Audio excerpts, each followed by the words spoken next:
Hello dear friends, student and viewers. एक बार आप सभी लोगों का फिर से स्वागत है हमारे इस यूट्यूब चैनल में जिसका नाम है ई टीचर। डियर फ्रेंड्स, आज हम एडमिनिस्ट्रेटिव थिंकर, जिसको हिंदी में प्रशासनिक विचारक बोलते हैं, इसका यूनिट सेकंड पढ़ने जा रहे हैं।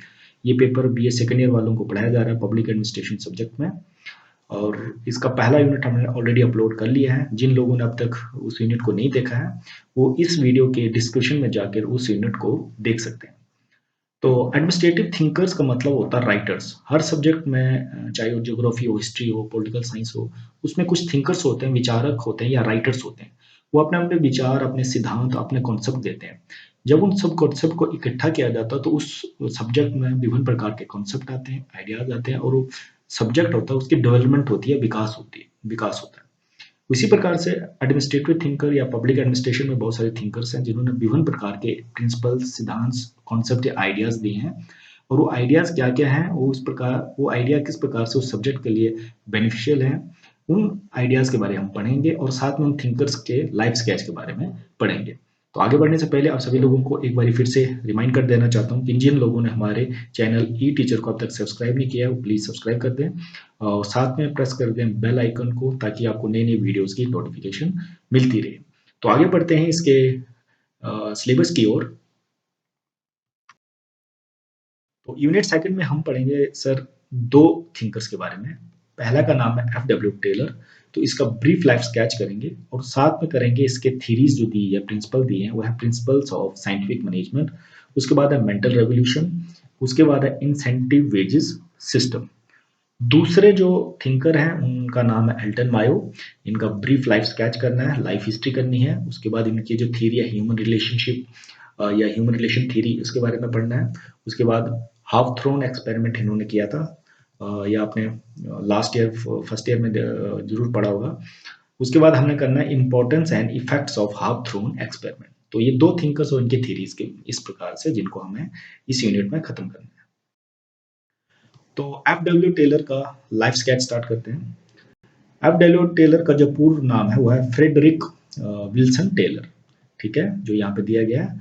और फ्रेडरिक टेलर या एफ डब्ल्यू टेलर जो मैनेजमेंट साइंस है कि प्रबंधकीय जो विज्ञान है, उसमें उनका बहुत बड़ा नाम है। और विभिन्न प्रकार की जो उनकी थीरीज हैं, और उसमें से बहुत जो साइंटिफिक मैनेजमेंट थ्योरी जो बहुत ज़्यादा पॉपुलराइज हुई, उस थ्योरी के कारण इनके पूरे मैनेजमेंट साइंस में बहुत बड़ा नाम अभी भी माना जाता है।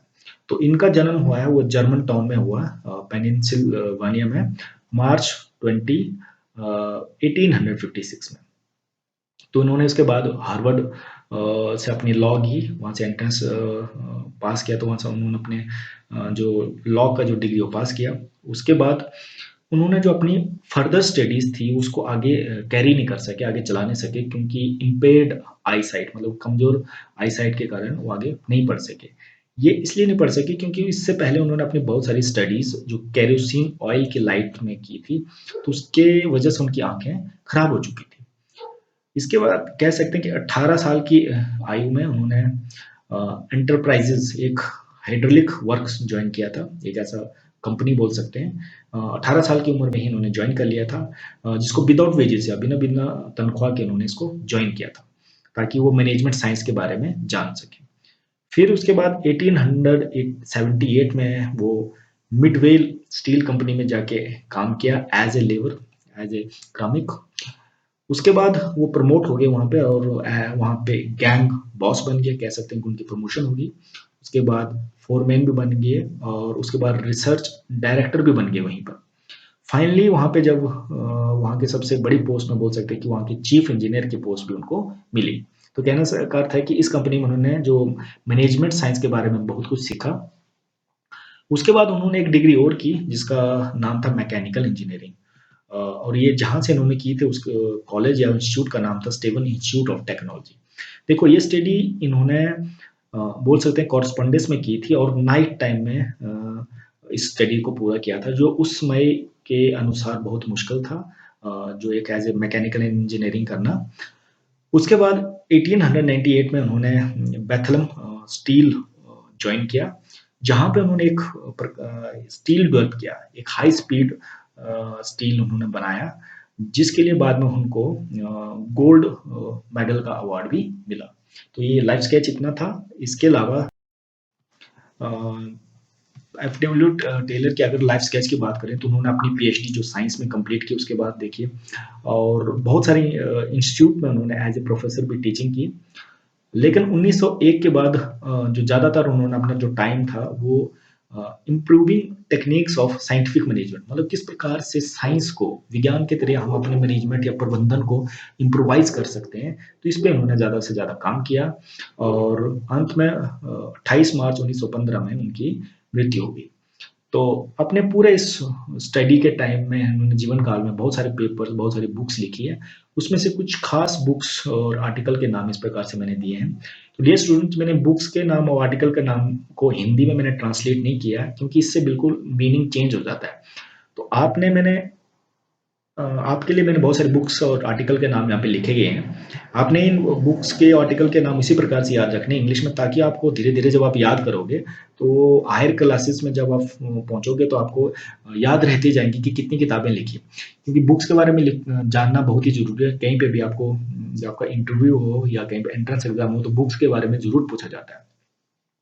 तो इवन आपके जो एग्ज़ाम आने वाले हैं, एग्ज़ाम्स में भी 1 नंबर का क्वेश्चन आ सकता है कि किस ऑथर के द्वारा कौन-सी ये बुक लिखी गई है। तो पहली बुक का नाम है, जैसे यहाँ पे मैंने लिखा, जो नोट्स ऑन बेल्टिंग, ईयर आपने ज़रूर याद रखना 1984।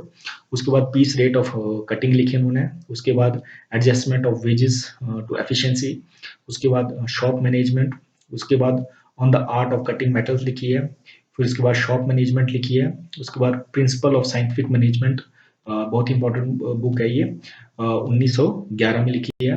उसके बाद द गॉस्पेल ऑफ एफिशिएंसी लिखी है उन्होंने। उसके बाद the concrete cords, concrete cords इन्होंने एसएफ थॉमसन के साथ लिखी है। तो इतने प्रकार की इन्होंने जो राइटिंग की है। तो अब हम इनके थ्योरी के बारे में पढ़ेंगे, साइंटिफिक मैनेजमेंट थ्योरी, जिससे उनका नाम बहुत बड़ा मैनेजमेंट साइंस में हो गया।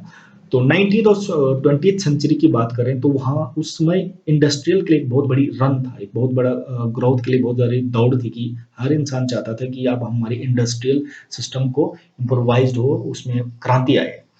लेकिन 19th और 20th सेंचुरी के टाइम में जो मैनेजमेंट था ना, जो प्रबंधन, अगर आप मैनेजमेंट को डेफिनेशन साधारण भाषा में बोलेंगे तो कि किसी भी काम को करने के लिए एक सही तरीका, वो आपका मैनेजमेंट है। ये मैनेजमेंट जो प्रबंधन तरीका था, ये पुराना था, ट्रेडिशनल था। तो इसमें क्या किया गया था, इस पुराने तरीके में जो हमारा फोकस था वो लेबर पे थे ही ना, था ही ना। कह सकते हैं कि पूरा जो फोकस था वो देखते थे कि आपकी सिस्टम ऑर्गेनाइजेशन कैसी होनी चाहिए, उसमें किस प्रकार के मेथड्स होने चाहिए, या कितना पैसा होना चाहिए, लेकिन लेबर पे बिल्कुल फोकस नहीं था। तो पहली बार साइंटिफिक मैनेजमेंट थ्योरी है, इसमें ये बात की गई कि हमने ट्रेडिशनल से अलग हो क्या लेबर को इंपॉर्टेंस में लेना, लेबर का किस प्रकार से नियुक्ति, सिलेक्शन या प्लेसमेंट या ट्रेनिंग कैसे होनी चाहिए, उस पर उन्होंने साइंटिफिक मैनेजमेंट में महत्वपूर्ण रूप से बात की। तो इस रेवोल्यूशन के लिए, इस जो पुराने तरीके से चेंज करके एक नए तरीके की ओर जो हमारे लिए हमने एक क्रांति करनी थी, उस क्रांति के लिए जो सबसे बड़ा कदम या सबसे बड़ा इन्वेंशन की, वो साइंटिफिक मैनेजमेंट थ्योरी जब आई एफडब्ल्यू टेलर की, जिसको नाम दिया था प्रिंसिपल ऑफ साइंटिफिक मैनेजमेंट। तो साइंटिफिक मैनेजमेंट टेक्निक्स का जो मेन यूटिलाइजेशन या जो मेन एम था, वो था कि हमें इस प्रकार की टेक्निक्स, इस प्रकार के मेथड यूज़ करने हैं, जिससे किसी भी कंपनी का, किसी भी ऑर्गेनाइजेशन का जो काम करने की तरीका है, उसमें एफिशिएंसी आए और वहाँ पे इकोनॉमी में प्रोडक्शन हो। कहने का अर्थ है कि ज़्यादा से ज़्यादा काम और ज़्यादा से ज़्यादा प्रोडक्शन या उत्पादन होना चाहिए। जब हम ऐसे टेक्निक्स को, ऐसे मेथड्स को यूज़ करते हैं, तो वो बन गई साइंटिफिक मैनेजमेंट थ्योरी या साइंटिफिक मैनेजमेंट। साइंटिफिक मैनेजमेंट की अगर हम बात करें तो ये टर्म जो है सबसे पहली बारी लुइस ब्रेंडाइज ने 1910 में यूज़ किया था, टेलर से भी पहले। और टेलर से भी पहले बहुत सारे ऐसे थिंकर्स थे, ऐसे ऑथर्स थे जिन्होंने साइंटिफिक मैनेजमेंट पे काम किया था, लेकिन जो पूर्ण रूप से, जो कंक्रीट वे में जो काम किया साइंटिफिक मैनेजमेंट थ्योरी में, वो किया टेलर ने। तो जो इनसे पहले काम किया था जिन लोगों ने, वो था चार्ल्स बेबेज थे, हेनरी आर्टोने थे, फ्रेडरिक हाल्से थे, हेनरी मेट कार्व थे, बहुत सारे लोगों ने इनसे पहले इस कॉन्सेप्ट पे काम किया था। लेकिन अब हम बात करते हैं कि फ्रेडरिक टेलर, जो विंसोर टेलर थे, उनका नाम इतना क्यों चलने लगा? क्योंकि उन्होंने जो ट्रेडिशनल तरीका था, उसको बिल्कुल इम्प्रोवाइज़ किया। उन्होंने कहा कि रूल ऑफ थंब, मतलब पुराना तरीके को हमने चेंज करना। अब हमें अपने स्टडी से नई-नई चीज़ों को मैनेजमेंट में लाना होगा, जिससे मैनेजमेंट में एक प्रकार की क्रांति आ जाएगी। तो उनकी जो साइंटिफिक स्टडीज थी, उन्होंने ज़्यादा से ज़्यादा जो ये स्टडी कहाँ पे की साइंटिफिक मैनेजमेंट की, ये की मिडवेल स्टील कंपनी में। वहाँ पे उन्होंने विभिन्न प्रकार के एक्सपेरिमेंट किए, जैसे टाइम स्टडी कि टाइम किस प्रकार से देना चाहिए किसी काम को करने को। मोशन स्टडी का मतलब होता है कि जब एक लेबर काम करता है, उसके एक जगह से मोमेंट में काम करने में कितना समय लगता है, तो उसको मोशन स्टडी बोलते हैं। फैटिग्यू स्टडी मतलब एक जो लेबर है वो कितना काम कर सकता है या कितने हद तक काम कर सकता है, और कितने हद के तक काम करने के बाद वो एग्जॉस्ट होने के बाद उसके बाद कितना काम कर सकता है। तो विभिन्न प्रकार के ये स्टडीज की थी, जिन स्टडीज के बाद आधार में फिर साइंटिफिक मैनेजमेंट स्टडी आई। तो इनका जो फोकस था मेन कि प्लानिंग किस प्रकार से होनी चाहिए, योजना कैसे होनी चाहिए और फंक्शनिंग कैसी होनी चाहिए। तो उसके लिए उन्होंने 8 बॉस, उन्होंने कहा कि किसी भी ऑर्गेनाइजेशन में 8 बॉस हो सकते हैं, जो कि आपने इससे पहले एक प्रिंसिपल पढ़ा था पब्लिक एडमिनिस्ट्रेशन में, unity of command. Unity of command बोलता है कि किसी भी ऑर्गेनाइजेशन में एक बॉस होना चाहिए, लेकिन एफडब्ल्यू टेलर मानते थे कि एक से ज्यादा 8 तरह के बॉसेस एक ऑर्गेनाइजेशन में हो सकते हैं। तो इनके जो बहुत फेमस वर्क थे, a piece rate of system, जो मैंने बताया कि 1895 में इन्होंने काम किया इस पे। उसके बाद शॉप मैनेजमेंट आ गए, उसके बाद आर्ट ऑफ कटिंग मेटल आ गई, और इन सभी जितने भी इन्होंने काम किए, इन सभी मेन रिसर्च के आधार पर इनको जो नाम दिया गया है, इन सभी रिसर्च को हार्ट ऑफ साइंटिफिक मैनेजमेंट बोल सकते हैं, कि इनको साइंटिफिक मैनेजमेंट का एक हार्ट, एक हदिया माना जाने लगा। और इन्हीं रिसर्च के आधार पे जो एफडब्ल्यू टेलर को साइंटिफिक मैनेजमेंट थ्योरी का फादर भी कहा जाता है। ठीक है। तो लेकिन इनका जो सबसे महत्वपूर्ण जो वर्क था वो था प्रिंसिपल ऑफ साइंटिफिक मैनेजमेंट, जो 1911 में इन्होंने लिखा। और इस साइंटिफिक मैनेजमेंट थ्योरी को टेलरिज्म भी कहा जाता है, क्योंकि इसने टेलर ने इन थ्योरी को आजाद किया है। तो अब टेलर आगे क्या बोलता है, बोलता है ये साइंटिफिक मैनेजमेंट थ्योरी जो प्रिंसिपल्स दिए हैं, इन्होंने बोला कि ये प्रिंसिपल इक्वली और बिल्कुल सही फोर्स से जितने भी सोशल एक्टिविटीज हैं, जितने भी प्रकार की ऑर्गेनाइजेशन है, हर ऑर्गेनाइजेशन में ये काम करता है। चाहे वो किसी अपने घर की बात करें तो वहाँ भी एक मैनेजमेंट होता है, वहाँ भी बहुत सारे लोग होते हैं, और इसी प्रकार से वहाँ भी साइंटिफिक मैनेजमेंट से अगर काम को चलाना है तो इन थ्योरी को अप्लाई करना होगा। इसके बाद चाहे वो कोई हम फार्म की बात कर रहे हैं, या किसी बिजनेस की बात कर रहे हैं, या ट्रेड्समैन की बात कर रहे हैं, चाहे ऑर्गेनाइजेशन लार्ज हो या स्मॉल हो, या चर्च हो या फिलैंथ्रोपिक इंस्टीट्यूशन हो, यूनिवर्सिटी हो, कॉलेज हो, किसी भी प्रकार का डिपार्टमेंट होता है जहाँ पे एक से अधिक लोग किसी काम को कर रहे होते हैं एक उद्देश्य के साथ, तो वहाँ पे साइंटिफिक मैनेजमेंट की जा सकती है, और साइंटिफिक मैनेजमेंट के जो प्रिंसिपल वो इक्वली वहाँ पर चल सकते हैं। तो स्टूडेंट अब हम पढ़ेंगे टेलर के साइंटिफिक मैनेजमेंट के कुछ प्रिंसिपल्स, जिन प्रिंसिपल के आधार पे उनको फादर ऑफ साइंटिफिक मैनेजमेंट भी कहा गया है। तो 5 प्रिंसिपल के बारे में हम यहाँ डिस्कस करने जा रहे हैं। पहला है, यहाँ पे है मेंटल रेवोल्यूशन। मेंटल रेवोल्यूशन को आगे डिटेल में पढ़ने जा रहे हैं, क्योंकि इस पे पूरा एक टॉपिक दिया गया है इस यूनिट में। तो साधारण भाषा में या ब्रीफ में बोलूंगा मेंटल रेवोल्यूशन की, जब किसी ऑर्गेनाइजेशन में कोई कार्य कर रहा होता है, कोई ऑर्गेनाइजेशन, उसमें 2 प्रकार के लोग इन्वॉल्व होते हैं।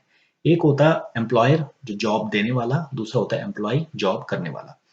तो साइंटिफिक मैनेजमेंट थ्योरी में टेलर बोलता है कि दोनों के को अपने दिमाग में मानसिक क्रांति करने की जरूरत है। मानसिक क्रांति का अर्थ है कि जो एम्प्लॉय है, जो जॉब देने वाला, उसको ये सोचना है कि जो एम्प्लॉय काम कर रहा है वो अगर अच्छा काम करता है, ज्यादा काम करता है, तो मुझे प्रॉफिट होता है, और जब मुझे प्रॉफिट होता है तो मुझे उस प्रॉफिट का कुछ, उस मुनाफे का कुछ शेयर है वो मैं अपने एम्प्लॉयज को देना चाहिए, ताकि एम्प्लॉय क्या होगा, उससे मोटिवेट होगा और ज्यादा से ज्यादा काम करेगा। ठीक है। और एम्प्लॉयज को इस प्रकार से काम करना चाहिए, इस दृष्टि या इस दृष्टिकोण से सोचना चाहिए कि अगर मैं ज्यादा काम करता हूँ, अच्छा काम करता हूँ, तो इससे क्या होगा, मेरी ऑर्गेनाइजेशन अच्छी चलेगी, आगे बढ़ेगी, उसमें प्रॉफिट होगा, और अगर प्रॉफिट होगा तो मेरा बॉस मुझे ज्यादा इंसेंटिव देगा, मुझे सैलरी ज्यादा देगा, अलाउंसेस देगा, ज्यादा देगा। तो इस प्रकार से जब दोनों तरफ की सोच को बदलाव किया जाता है और दोनों एक कोलैबोरेशन के साथ, एक कोऑर्डिनेशन के साथ काम करते हैं, ताकि ऑर्गेनाइजेशन का ज्यादा प्रोग्रेस हो, ज्यादा ऑर्गेनाइजेशन अच्छे से काम करे, प्रॉफिट में आए, तो ऐसी स्थिति में इस पूरे कॉन्सेप्ट को बोलते हैं, इस प्रिंसिपल को बोलते हैं मेंटल रेवोल्यूशन। उसके बाद नेक्स्ट प्रिंसिपल साइंटिफिक मैनेजमेंट के बाद बोला है कि scientific selection, placement and training of workers. तो कहने का अर्थ है, पहले के टाइम में क्या होता था कि जब किसी भी इंसान को, किसी व्यक्ति को किसी भी काम के लिए सिलेक्ट कर दिया जाता था, लेकिन साइंटिफिक मैनेजमेंट में पहली बार टेलर ने बोला कि किसी भी इंसान को हम किसी काम के लिए सिलेक्ट कर रहे हो तो पहले उसकी क्वालिफिकेशन देखो, क्या उस काम करने लायक है, क्या उसमें वो स्किल है कि नहीं है, उसको किस प्रकार से प्लेस करना है, किस प्रकार के सिलेक्शन करने के बाद उसको ट्रेनिंग कैसे देनी है। तो आपने इस पूरे प्रिंसिपल को ध्यान रखते हुए किसी वर्कर को एक ऑर्गेनाइजेशन के अंदर काम में लाना है। अब आप किसी भी साइंटिफिक सिलेक्शन कर देते हो, उसके बाद प्लेसमेंट करते हो, ट्रेनिंग करते हो, उसके बाद उसकी जो योग्यता है, अब 10 लोगों को आप जब साइंटिफिक सिलेक्ट करते हो तो उसमें से 10 लोगों में की सब 10 की क्वालिटी अलग होती है। उनकी काम करने की शक्ति अलग होती है, उनकी जो स्किल अलग हो सकती है। तो उनके स्किल के हिसाब से उनके काम को उनको आवंटन करना, उनको एलोकेट करना, ये आ गया आपका थर्ड प्रिंसिपल। उसके बाद नेक्स्ट स्टैंडर्डाइजेशन। स्टैंडर्डाइजेशन में कहने का अर्थ है कि काम करने का एक लेवल होना चाहिए। कहने का अर्थ है कि अगर 4 घंटे कोई इंसान काम करता है तो वो कितना प्रोडक्शन कर सकता है, 10%, 20% तो कहने का अर्थ एक स्टैंडर्ड आपने बना के रखना। जब तक आप स्टैंडर्ड नहीं बनाओगे तब तक जो लेबर है उसको अचीव करने का प्रयास नहीं करेगा। जब आप स्टैंडर्ड बनाओगे और उस स्टैंडर्ड को with the change of time जितनी उसकी प्रोग्रेस बढ़ती जाती है, उस स्टैंडर्ड को हमने आगे बढ़ाते जाना है। तो जब आप स्टैंडर्डाइजेशन बढ़ोगे तभी आपकी जो ऑर्गेनाइजेशन है वो अच्छे से काम करेगी और अच्छे प्रॉफिट में चलेगी। उसके बाद नेक्स्ट प्रिंसिपल उन्होंने बोला methods and ideas of work. तो कहने का अर्थ है कि जो जिस ऑर्गेनाइजेशन में आप लोगों से काम कर रहे हो, जिसको आपने साइंटिफिक जिन लोगों को आपने सिलेक्ट किया, अब उनको किस मेथड से, किस आइडिया से, किस तरीके से काम करा रहे हो, आपका काम करने का तरीका कैसा होगा, वो मैटर्स करता है। तो ये सारे जो प्रिंसिपल हैं, ये साइंटिफिक मैनेजमेंट थ्योरी में उन्होंने कहे हैं, टेलर ने, वो बोलते हैं कि अगर ये सारे प्रिंसिपल्स को हम ध्यान रखते हैं किसी ऑर्गेनाइजेशन में, तो ऑर्गेनाइजेशन अच्छे से काम करेगी, बेहतर तरीके से काम करेगी। अब हम यहाँ पे कुछ कैरेक्टरिस्टिक्स के बारे में डिस्कस करने जा रहे हैं कि क्या कैरेक्टरिस्टिक्स या नेचर बोल सकते हैं या इंपॉर्टेंस ऑफ साइंटिफिक मैनेजमेंट, अगर किसी प्रकार से आपसे क्वेश्चन पूछा जाए तो इन सभी पॉइंट्स के आधार पे आप समझ सकते हैं कि साइंटिफिक मैनेजमेंट बोलना क्या चाहती है। पहली बात करती है साइंटिफिक मैनेजमेंट की, आपने प्लान वर्क करना है। आपने जैसे उन्होंने बोला साइंटिफिक सिलेक्शन, प्लेसमेंट, ट्रेनिंग होनी चाहिए, एलोकेशन वर्क सोच समझ के होना चाहिए। तो कहने का तो पहले अपना प्लान करना है। जब तक आप प्लान नहीं करोगे तब तक आप किसी काम को एग्जीक्यूट नहीं कर सकते। नेक्स्ट है scientific analysis of the problem for the solution. कहने का अगर आपको कोई प्रॉब्लम आ रही है, अगर कोई वर्कर वो सही प्रकार से काम नहीं कर रहा है, तो आपने वो एनालाइज करना है कि क्या जिसको हमने वो काम दिया वो उस काम में बेहतर है, क्या वो उसके आर्ट के अंदर आता है कि आता है कि नहीं आता है, क्या वो उस काम करने में स्किल्ड है कि नहीं है। तो आपने साइंटिफिक ही प्रॉब्लम को देखना है। आपने ऐसे नहीं कि चीज को थोप देना है किसी भी एम्प्लॉय पे, चाहे उसकी कैपेसिटी हो नहीं हो, वो उसमें स्किल्ड हो नहीं हो। तो आपने साइंटिफिक जब एनालाइज करोगे चीजों को, तभी आपका सोल्यूशन जो प्रॉब्लम का सही आएगा। उसके बाद नेक्स्ट अप्रोच आपकी ये होनी चाहिए कि आपने maximise utilisation of the resources. कहने का जो आपके पास रिसोर्सेज होता है, जितना संसाधन होता है, उस संसाधन से आपने मैक्सिमम आउटपुट देने का प्रयास करना है। ठीक है। नेक्स्ट आपकी अप्रोच होनी चाहिए कि आपका जो ऑब्जेक्टिव, जो भी आपने टारगेट रखे हैं, उस टारगेट को आपने अचीव करने का प्रयास करना है। जब इसको अचीव करने का प्रयास करोगे तभी आपकी जो ऑर्गेनाइजेशन है अच्छे से चलेगी। उसके बाद है मोटिवेशनल वेजेस सिस्टम। कहने का अर्थ है कि जब आप किसी और एम्प्लॉइज को रखते हो अपने ऑर्गेनाइजेशन के अंदर, जो बेहतर करता है, जो अच्छा करता है, उसको आपने मोटिवेट करने के लिए आपको एक्स्ट्रा वेजेस, एक्स्ट्रा सैलरी या इंसेंटिव देना पड़ेगा। तभी वो मोटिवेट होता रहेगा नेक्स्ट काम करने के लिए। नेक्स्ट पॉइंट बोला इन्होंने कि कंटिन्यूस रिसर्च। तो आपको शोध करते रहना पड़ेगी, आपको नए नए तरीके खोजते रहने पड़ेंगे, क्योंकि with the passage of time आपको नई नई प्रॉब्लम फेस करनी पड़ेगी। जब नई प्रॉब्लम फेस करनी पड़ेगी तो उस नई प्रॉब्लम के लिए आपको एक रिसर्च करनी पड़ेगी, आपको एक सोल्यूशन ढूंढना पड़ेगा। उसके बाद नेक्स्ट है चेंजेबल नेचर। कहने का अर्थ है कि अगर आप रिजिड हैं, अगर आप अपने, जैसे हमने देखा कि हमने ट्रेडिशनल एडमिनिस्ट्रेशन को न्यू एडमिनिस्ट्रेशन में चेंज किया, तो फिर उसके बाद पब्लिक पॉलिसी आज पढ़ रहे हैं, तो पब्लिक एडमिनिस्ट्रेशन के अंदर विभिन्न अलग अलग टॉपिक्स आ चुके हैं, कॉन्सेप्ट आ चुके हैं। तो कहना करता है कि आपको अपना नेचर विद समय के साथ चेंज करना पड़ेगा। जब आप चेंजेबल रहोगे तभी आप चीजों को अडॉप्ट करोगे। जब चीजों को अडॉप्ट करोगे तो आपकी ऑर्गेनाइजेशन ज्यादा प्रॉफिट में रहेगी। उसके बाद नेक्स्ट है लेबर डिवीजन एंड स्पेशलाइजेशन। तो बात वही आती है कि अगर आप साइंटिफिक एलोकेशन कर रहे हो, उसके बाद आपने लोगों को सिलेक्ट किया, उनको ट्रेनिंग दी, अब उन लेबर की डिवीजन उनकी स्पेशलाइजेशन के हिसाब से करो। जब ऐसे करोगे तो तब आपकी ऑर्गेनाइजेशन अच्छे से काम करेगी। नेक्स्ट है स्टैंडर्ड ऑफ वर्क। हमने पहले इस पे डिस्कस किया। स्टैंडर्ड, हर चीज का काम का एक स्टैंडर्ड होना चाहिए, एक लेवल होना चाहिए, और उस लेवल को अचीव करने का प्रयास करते रहना चाहिए। नेक्स्ट है साइंटिफिक ट्रेनिंग एंड प्लेसमेंट। ठीक है, आपने साइंटिफिक सिलेक्शन की, उसका प्लेसमेंट भी की, और प्लेसमेंट करने के बाद दोबारा आपने साइंटिफिक ट्रेनिंग की और दोबारा रिप्लेसमेंट भी कर सकते हैं। उसके बाद नेक्स्ट है मेंटल रेवोल्यूशन, जिसको हमने पहले डिस्कस किया। तो ये मेंटल रेवोल्यूशन मतलब दोनों प्रकार के एम्प्लॉयर और एम्प्लॉइज को अपने मानसिक दिमाग को खोलना पड़ेगा कि हम दोनों का काम है कि कोऑर्डिनेशन से के साथ ऑर्गेनाइजेशन में काम करना, और कोऑर्डिनेशन से काम करेंगे तो ऑर्गेनाइजेशन प्रॉफिट में होगी। जब प्रॉफिट में होगी ऑर्गेनाइजेशन, तो इसमें जॉब देने वाले को भी बेनिफिट होगा, और जो जो जॉब कर रहा होगा उसको भी बेनिफिट होगा। तो अब हम यहाँ पे बात करते हैं क्रिटिसिज्म सेटिंग मैनेजमेंट। आपने इन सब जो हमने यहाँ पे बात की थी एडवांटेजेस, इन एडवांटेजेस के बेस पे आपने क्रिटिसिज्म जो है वो आपने खुद करना है, आलोचना खुद करनी है साइंटिफिक मैनेजमेंट थ्योरी की। टुडे स्टूडेंट, अब हम बात करेंगे मेंटल रेवोल्यूशन, या जिसको हिंदी में बोलते हैं मानसिक क्रांति। तो इसके बारे में मैंने आपको थोड़ा सा ब्रीफ में पहले बता दिया कि कोई भी ऑर्गेनाइजेशन होता है तो ऑर्गेनाइजेशन में दो प्रकार के लोग इन्वॉल्व होते हैं। एक होता है एम्प्लॉयर, ठीक है, और दूसरा होता है एम्प्लॉयज। एम्प्लॉयर जो जॉब देता है और एम्प्लॉय होता है जो काम करता है। तो किसी भी ऑर्गेनाइजेशन को अच्छे से चलाने के लिए, अच्छे से वर्क करने के लिए, सक्सेसफुल ऑर्गेनाइजेशन बनाने के लिए वहाँ पे एक रेवोल्यूशन करने की ज़रूरत होती है, उसका नाम है मेंटल रेवोल्यूशन, मानसिक क्रांति।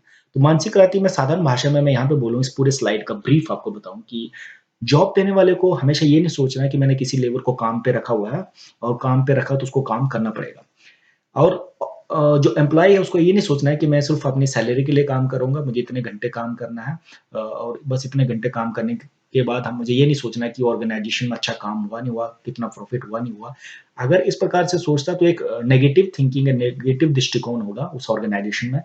लेकिन अगर किसी ऑर्गेनाइजेशन को टेलर के हिसाब से सक्सेसफुल चलाना है तो दोनों लोगों को अपनी जो ये सोच को इसको चेंज करना पड़ेगा। दोनों को अपनी ड्यूटीज़ अपने वर्क के लिए जो सोचने का तरीका वो चेंज करना पड़ेगा। उनको ये सोचना पड़ेगा, जैसे एम्प्लॉइज़ है उसको ये सोचना पड़ेगा कि अगर मैं ज़्यादा काम करूँगा, अच्छा काम करूँगा तो उससे क्या होगा, जो ऑर्गेनाइजेशन अच्छे से काम करेगी और अच्छे से काम करेगी तो वो प्रॉफिट में रहेगी। जब प्रॉफिट में रहोगे तो मेरे को क्या होगा, अच्छे जो प्रॉफिट का कुछ शेयर मिलेगा, मेरे वेजेस बढ़ेंगे, मेरे इंसेंटिव्स बढ़ेंगे और मैं जॉब में टिका रहूँगा। और दूसरे एंगल में जो जॉब देने वाला को उसको हमेशा ये अंडरस्टैंड करना चाहिए कि अगर एम्प्लॉय अच्छा काम करेगा, अगर एम्प्लॉय अच्छा काम करेगा, मुझे अच्छा इंटरेस्ट दे रहा और मुझे ज़्यादा प्रॉफिट दे रहा है, तो उसको ये देखना चाहिए कि ये जो मेरे को प्रॉफिट मिला है इसका कुछ शेयर मुझे अपने एम्प्लॉइज़ को भी देना चाहिए, क्योंकि कोई जो भी मैं प्रॉफिट पा रहा हूँ या जो भी मेरा ऑर्गेनाइजेशन जिस प्रकार से अच्छे से वर्क कर रही है, वो इसलिए चल रही है कि क्योंकि मेरे एम्प्लॉइज़ अच्छे से काम कर रहे हैं। तो कहने का अर्थ है कि दोनों को ये नहीं सोचना चाहिए कि जो उनका इंटरेस्ट है वो एंटागोनिस्टिक नहीं है। एंटागोनिस्ट मतलब एंटी नहीं है, अपोजिट नहीं है। दोनों का इंटरेस्ट सेम है, दोनों का काम यही है कि ऑर्गेनाइजेशन अच्छे से काम करे, ऑर्गेनाइजेशन प्रॉफिट में काम करे, ऑर्गेनाइजेशन का प्रोडक्शन अच्छा हो। अब दोनों जब इस प्रकार से सोचते हैं तो उनके बीच में कॉपरेशन बनता है और कॉपरेशन बनने से काम अच्छा चलता है। जब काम अच्छा चलता है तो तब बॉस उनको विभिन्न प्रकार की इंसेंटिव या वेजेस या अलाउंसेस देता है अपने एम्प्लॉइज़ को। तो इस प्रकार जो होता है वो एम्प्लॉइज़ होता है वो मोटिवेटेड रहता है और ज़्यादा से ज़्यादा काम करने का प्रयास करता है। तो जब दोनों जो ये सेक्शन है, दो लोगों के सेक्शन है, क्या जो एम्प्लॉइज़ और एम्प्लॉयर, जब दोनों इस प्रकार के दृष्टिकोण से सोचते हैं किसी ऑर्गेनाइजेशन को आगे चलाने के लिए, तो तब ऐसी स्थिति में बोलते हैं इसको मेंटल रिवॉल्यूशन। और टेलर के हिसाब से मेंटल रिवॉल्यूशन होना बहुत ज़रूरी है। अगर इस प्रकार से मेंटल रिवॉल्यूशन ना हो, तो जो ऑर्गेनाइजेशन हो कभी भी बेनिफिशियल बोर्ड में नहीं चल सकती है, क्योंकि उनके म्यूचुअल जो इंटरेस्ट होंगे, वो म्यूचुअल वर्क नहीं करेंगे, वो हमेशा एंटी रहेंगे, एज़ अपोजिट रहेंगे, जब तक दोनों को मानसिक क्रांति ना किया जाए। अब उसके बाद नेक्स्ट उन्होंने एक जो कॉन्सेप्ट दिया था उसका नाम था इंसेंटिव वेजेस सिस्टम। तो मेंटल रेवोल्यूशन मतलब मैंने बताया था कि दोनों को अपनी मानसिक क्रांति करनी पड़ेगी, दोनों को अपनी ड्यूटीज को समझना पड़ेगा और दोनों को ये समझना पड़ेगा कि हमारा जो इंटरेस्ट म्यूचुअल है, हमारा काम एक ही है कि ऑर्गेनाइजेशन को बेनिफिशियल मोड पे चलाना है, ऑर्गेनाइजेशन प्रॉफिट में रहे। ऑर्गेनाइजेशन प्रॉफिट में रहती है तो सरप्लस में रहती है तो उसका कुछ भाग है जो एम्प्लॉइज को भी मिल सकता है, उसको एज ए वेजेस उसके बढ़ सकते हैं, उसकी इंसेंटिव्स बढ़ सकती है, अलाउंसेस बढ़ सकते हैं। और एम्प्लॉय को भी ये सोचना है कि अगर ऑर्गेनाइजेशन में एम्प्लॉयर इतना ज़्यादा काम कर रहा है तो मुझे भी इसका कुछ भाग जो है इंसेंटिव के तौर पे उसको देना चाहिए। तो इंसेंटिव वेजेस सिस्टम में जो टेलर कहता है कि हमें डिफरेंशियल वेजेस सिस्टम इंट्रोड्यूस करना चाहिए। डिफरेंशियल वेजेस सिस्टम मतलब आपकी जो ऑर्गेनाइजेशन जो एम्प्लॉयज है उसके स्पेशलाइजेशन के आधार पे वो कितना क्रिएटिव है और कितना हार्ड वर्किंग है, उसके हिसाब से हमें उसको वेजेस देना है, उसको सैलरीज देने, एवरेज वेजेस रेट से उसको ज़्यादा देना है। जब हम एवरेज वेजेस रेट से उसको ज़्यादा पैसा देंगे तो उस इंसेंटिव को उसको ज़्यादा देंगे, तो उस इंसेंटिव सिस्टम से क्या होगा, जो आपका एम्प्लॉइज़ होगा उसकी जो मोटिवेशन लेवल है जो वर्किंग के लिए, काम करने के लिए हमेशा ज़्यादा रहेगी, वो ज़्यादा से ज़्यादा काम करेगा और हमेशा अचीव करने की कोशिश करेगी हाई लेवल ऑफ वर्क। जो मानक जो बोला स्टैंडर्ड आपने तय किया, उस स्टैंडर्ड को हमेशा अचीव करता रहेगा और हमेशा नेक्स्ट लेवल पे जाता रहेगा।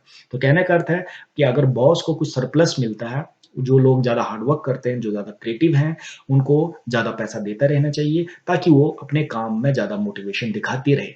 तो ये सारे जो कॉन्सेप्ट्स हमने यहाँ डिस्कस किए, उसमें से कुछ ब्रीफ कॉन्सेप्ट के बारे में हमने, कुछ खास-खास कॉन्सेप्ट के बारे में हमने टेलर के यहाँ पर डिस्कस किया। टुडे स्टूडेंट, अब हम नई थ्योरीज़ के बारे में बात करने जा रहे हैं। एक नए विचारक के बारे में बात करने जा रहे हैं जिनका नाम है एल्टन मायो।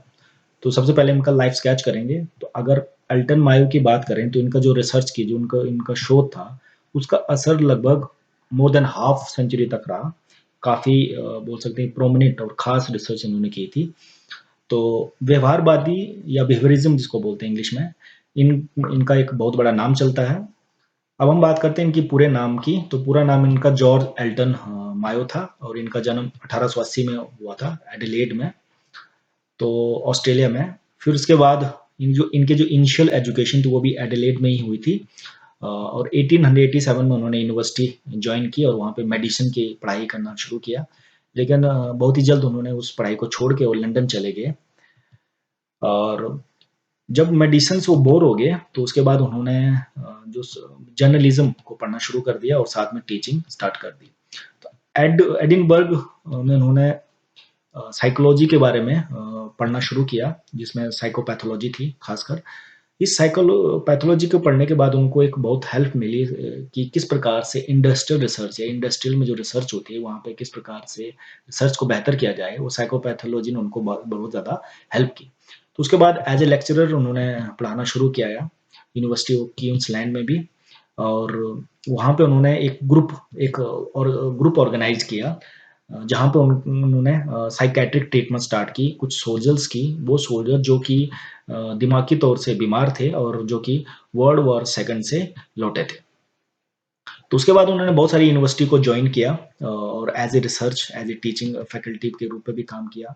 और बहुत सारे फेमस साइकोलॉजिस्ट से, उन सभी से वो प्रभावित थे, जिनमें उनका खास नाम है पायर जेनेट और सेगमंड फ्राइड। तो उनकी जितनी भी रिसर्च थी वो मेन फोकस किस पे था? बिहेवियरलिज्म पे। बिहेवियरलिज्म जिसको व्यवहारवादी बोलते हैं। और इस बिहेवियरलिज्म के एंगल से या इस व्यवहारवादी दृष्टिकोण से उन्होंने ये बताया है कि किस प्रकार से एक ऑर्गेनाइजेशन की जो प्रोडक्शन कैपेसिटी वो को हम बढ़ा सकते हैं। तो प्रोडक्शन कैपेसिटी को बढ़ाने के लिए जब बिहेवियरलिज्म की उन्होंने पढ़ाई की, उसमें उन्होंने देखा कि जो फिजियोलॉजिकल या साइकोलॉजिकल जो एस्पेक्ट्स हैं और इकोनॉमिकल एस्पेक्ट्स हैं वो किस प्रकार से मैटर करते हैं, वो किस प्रकार से अपना रोल प्ले करते हैं। तो इन 3-4 एंगल से उन्होंने जो थ्योरी दी वो बेस्ड हुई बिहेवियरलिज्म। वो आगे बढ़ के बिहेवियरलिज्म व्यवहारवादी में काफ़ी वर्क आए और काफ़ी समय तक ये इम्पैक्टेड रही काफ़ी लोगों के बीच में। तो अपने इस स्टडी को उन्होंने क्लिनिकल मेथड भी कहा गया।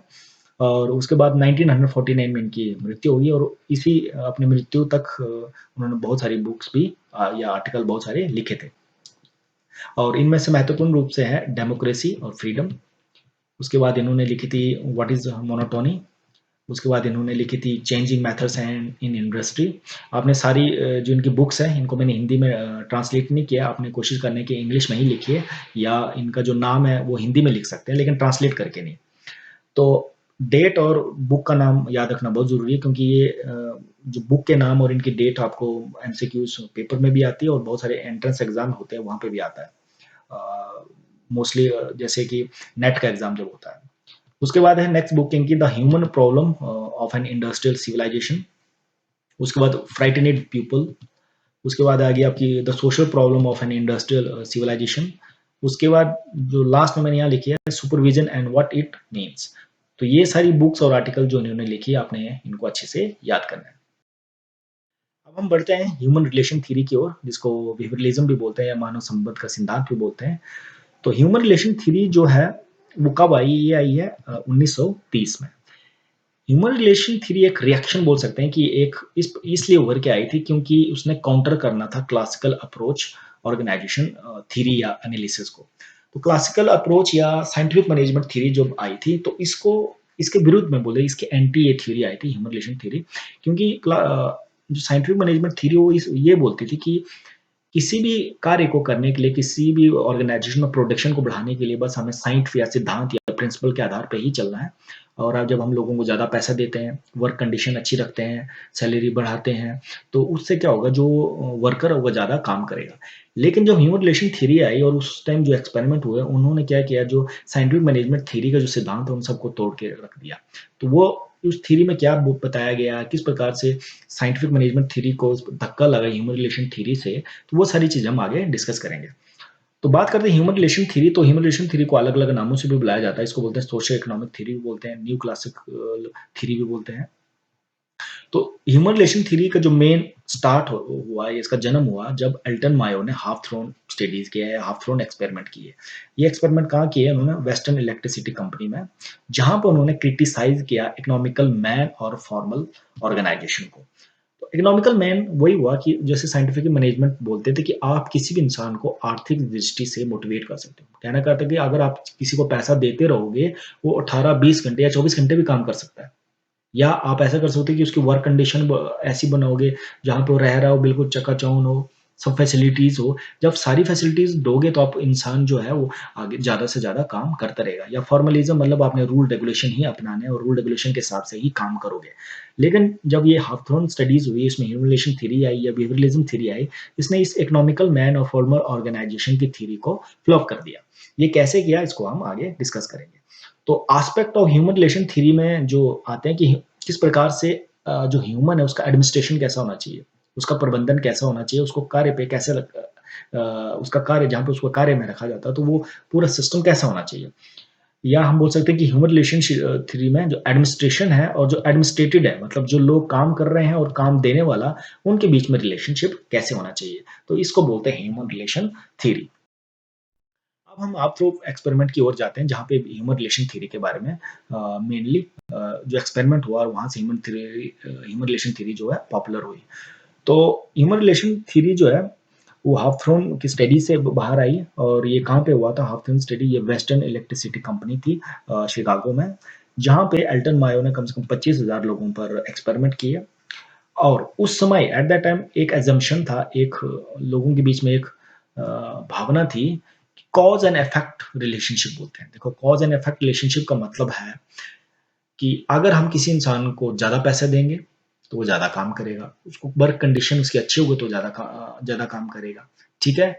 या बोल सकते हैं कि जैसे कि आपने बोला कॉज़ एंड इफेक्ट रिलेशनशिप, मतलब आप जितना टेम्परेचर बढ़ाओगे किसी चीज़ में, तो उस चीज़ वहाँ पे ज़्यादा गर्मी होगी।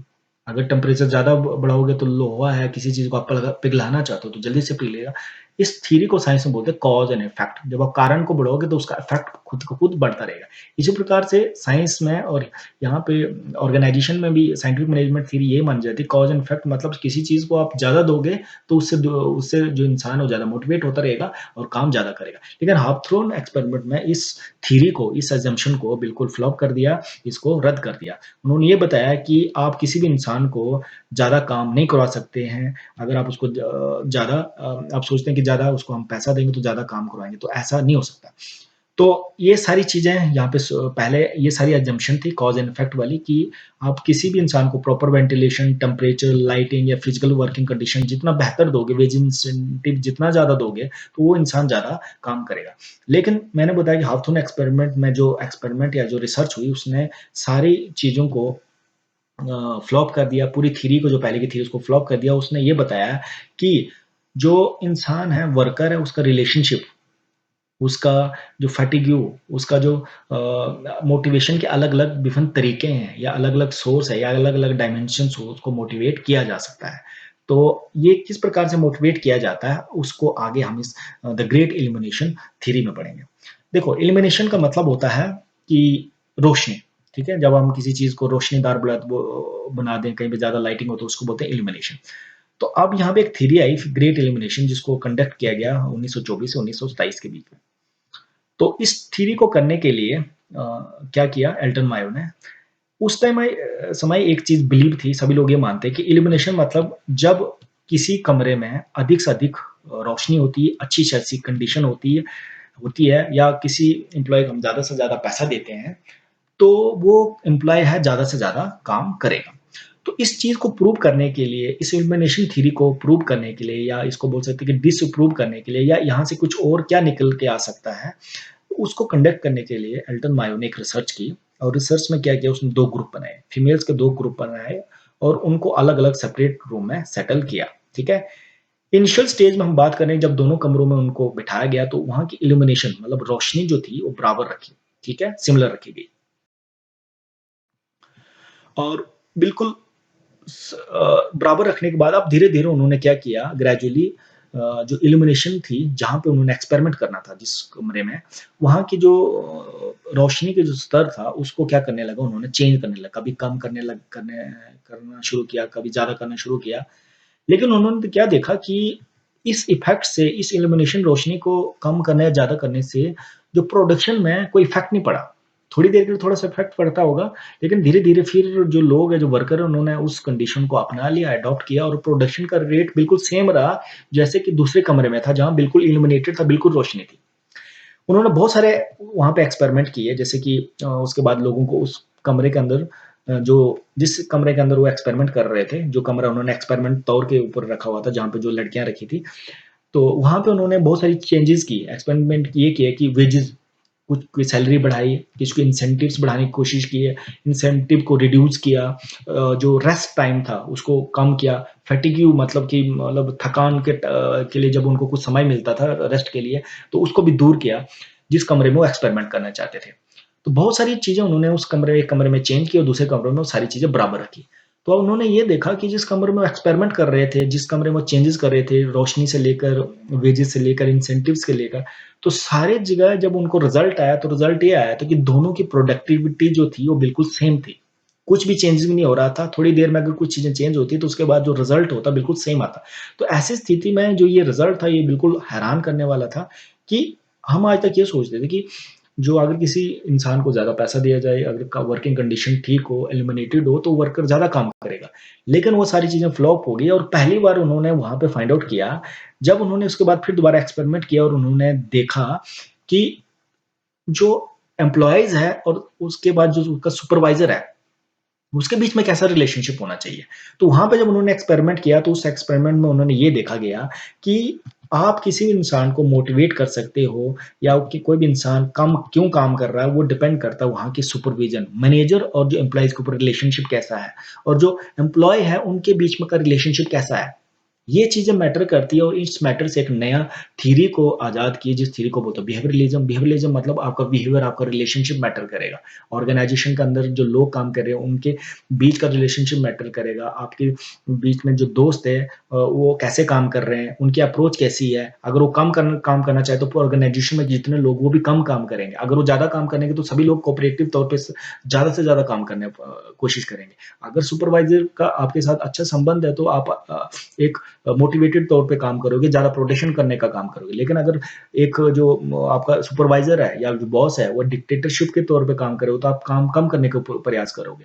आप कम से कम प्रॉफ़िट पहुँचाने का प्रयास करोगे ऑर्गेनाइज़ेशन में। तो इस पूरे एक्सपेरिमेंट में ये देखा गया कि जो इल्यूमिनेशन है, जो रोशनी है या आदमी को कैसे मोटिवेट करना, वर्कर को कैसे मोटिवेट करना, जो पहले देखा जाता कि सैलरी से, वेजेस से, तो सारे थ्योरीज़ को फ्लॉप कर दिया, सारे थ्योरी को गलत साबित कर दिया और एक नई थ्योरी को इजाद किया जिसमें ये देखा गया कि बिहेवियर मैटर करता है, सुपरवाइज़र का रिलेशनशिप मैटर करता है, ऑर्गेनाइज़ेशन अंदर जो लोग काम कर रहे हैं, उनके बीच में कैसा रिलेशनशिप मैटर करता है। तो इस थ्योरी को एक नया नाम दिया, जिसको नाम दिया गया कि द ग्रेट इल्यूमिनेशन, ठीक है? जिसमें ये बताया गया कि इंडस्ट्रियल रिलेशनशिप और बिहेवियरलिज्म किसी भी इंसान को मोटिवेट कर सकता है और इस बिहेवियरलिज्म या इस रिलेशनशिप से आप किसी इंसान से ज़्यादा काम करवा सकते हो।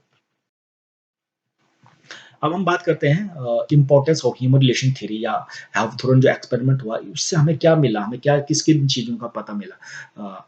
तो इन सारे जो पॉइंट मैंने यहाँ लिखे, इन सभी पॉइंट्स से आपकी जो कॉन्सेप्ट है वो ज़्यादा और बिहेवियरलिज्म या व्यवहारवादी जो थ्योरी है, सिद्धांत उसके लिए क्लियर हो जाएँगे। तो पहली बार हमने देखा एक्जिस्टेंस ऑफ सोशल रिलेशनशिप। तो कहने का तो पहले हम ये मानते थे कि ठीक है, आर्थिक इकोनॉमिकल में मतलब होता है कि बस हम पैसे से किसी भी इंसान को मोटिवेट कर सकते हैं, उसको ज़्यादा से ज़्यादा काम करवा सकते हैं या हम उसको ज़्यादा अच्छी कंडीशन में उसको काम करवाते हैं, तो ज़्यादा काम करेगा। लेकिन ह्यूमन रिलेशन थ्योरी में हमने देखा कि बॉस और एम्प्लॉइज़ के बीच में रिलेशनशिप कैसा है, वो मैटर करता है। तो इससे पता चला कि सोशल रिलेशनशिप के बारे में हमें पता चला यहाँ पे।